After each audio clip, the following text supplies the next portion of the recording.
dear colleagues, it's my pleasure to participate in this excellent Congress, and I would like to present some ideas regarding endovascular robot systems for peripheral interventions.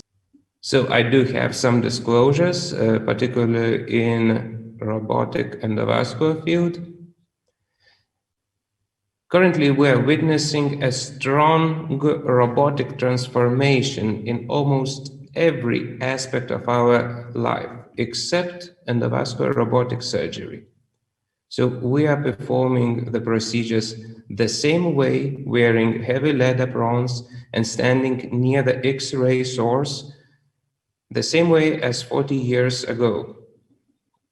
So in other fields of surgery, there are quite widespread robotic solutions, particularly in laparoscopic surgery. So Da Vinci, there are more than 5,000 Da Vincis installed all around the world.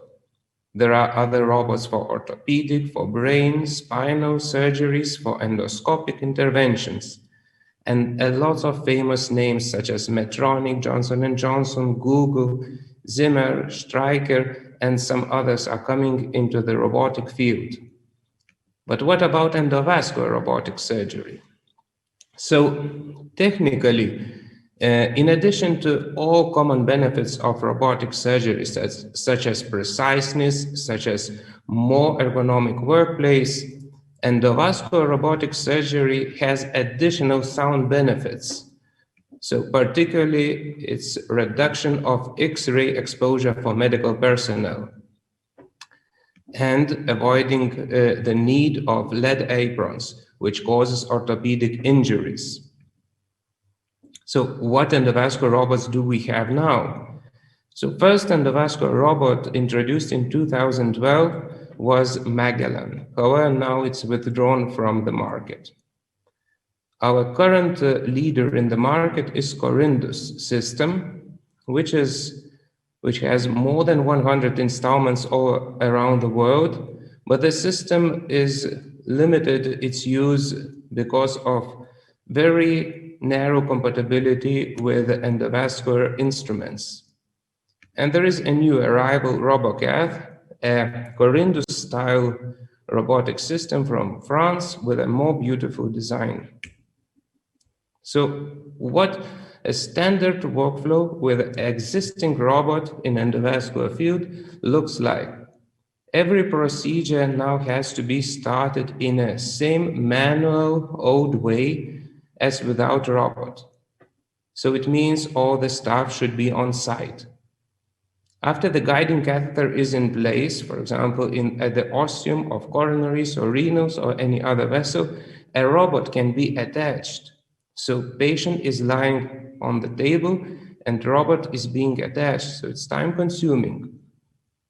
In case of RoboCath, someone has to stay and keep a guiding catheter in place. So all existing robots are compatible only with O14 wires and only some of the catheters. So it means limited range of the procedures. And the procedures should be finished in the old manual way. So what the ideal endovascular robot system should look like? First of all, it should be compatible with the most endovascular instruments. At least 3 instruments should be controlled at full their length simultaneously.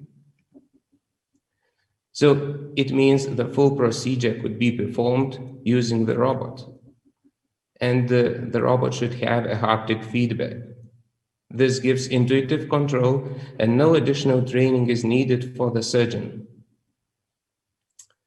In 2017, we have established a new company, Innovative Medicina, which is dedicated for developing a robotic endovascular system. We have gathered a talented team, we have raised a lot of money, we had a solid background, and still it takes a lot of time.